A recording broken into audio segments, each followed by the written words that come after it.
All right, so welcome back to the Beast Game Podcast, and this is going to be a review for Ocean's 8, which is another movie in the Ocean's 11 franchise, and is written and directed by Gary Ross, and also Olivia Milch has a credit, who is writing the Barbie movie.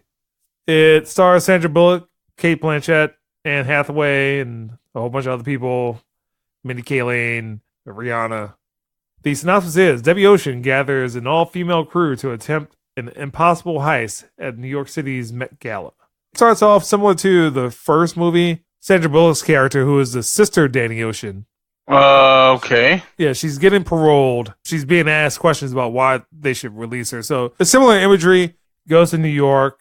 She shows up at an art gallery and speaks to a person at the art gallery that they used to have a relationship. Well, she goes to meet Kate Blanchett's character, who runs a club, and she's kind of a shady club owner. They used to have a history together where they used to run scams and stuff. And Sandra Bullock approaches her about doing another job, and the job is supposed to be at the Met Galas. A lot of it is them trying to gather a crew, so you know who is mostly in it: Rihanna, Anne Hathaway, Mindy Kaling. A lot of it just centers around them trying to do a jewelry heist. Want to steal this necklace called the Toussaint, which is a very expensive necklace. I forgot how many millions of dollars it cost. That's pretty much the focus of the movie. As much as I like Ocean's 11, I just don't think this movie does it. And the reason why, because Ocean's 11 focused on a casino. A casino is designed to screw people over. And this one is, hey, well, let's steal from rich people. And Like Robin Hood. yeah, well, not even Robin Hood. It's just, let's steal from rich people. So it's like the impetus to commit the crime doesn't really add up to it affecting the viewer.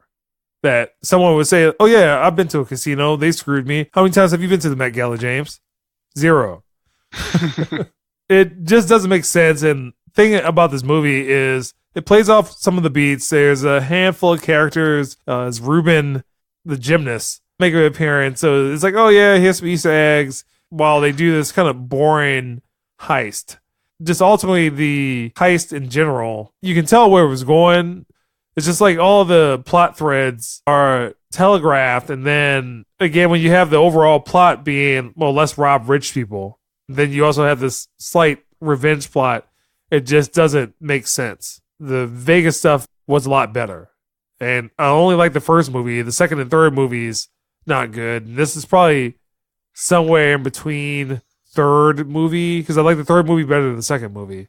It's playing off of some beats from the second movie where they were attempting to rob a museum. It just goes on a lot longer than what it should when it gets towards the end, because they have to do the wrap up. Like, hey, well, while we were doing this, you guys missed all this other stuff that you never actually see. And then also James Corden's in the movie playing a insurance agent that What? Yeah, I don't like him very much. Obviously, he has that's the host. Make sure I'm getting the right person. This is the late night show host, right? Yeah. British guy. Yes.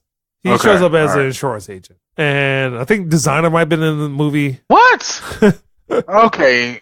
All right. I want to say I think it was him. But it just reminded me a lot of The Italian Job. But The Italian Job was actually pretty decent, though. It's like you hated this movie so far. Well, it just reminded me of that. Mm-hmm. Anton Fuqua is a good director, despite making bad movies like that King Arthur movie. So I was just a little bored of it, and I was just hoping that it would end, or Danny Ocean would show up, something interesting would happen, and it really does not go off into anything that you have not seen before. This is, wait for it to be on Netflix. That's all I can say about this movie. It's not 100% terrible. So let me ask you this. What's her name again? Danny Ocean's sister? Debbie Ocean. Wow, I want to say she might have been weird. referenced in one of the movies. Was the time right for a movie like this? Yeah. Is this the movie to do it? No. So ultimately, I'm going to give this 4.5. Was someone in the studio hoping, because of certain conditions, that this movie would do well in the box office? Is that the reason why this movie exists? Yes. I just don't think this is a well-written movie. Ocean's 11 was well written. Like this one, there's too many moving pieces. There's too many things that try to play off the first movie that it just doesn't do it well enough. So it's just a reinterpretation of what the first movie would have been with a different cast set in New York as opposed to Las Vegas. So 4.5, and just go watch Ocean's 11. I hate Ocean's 13.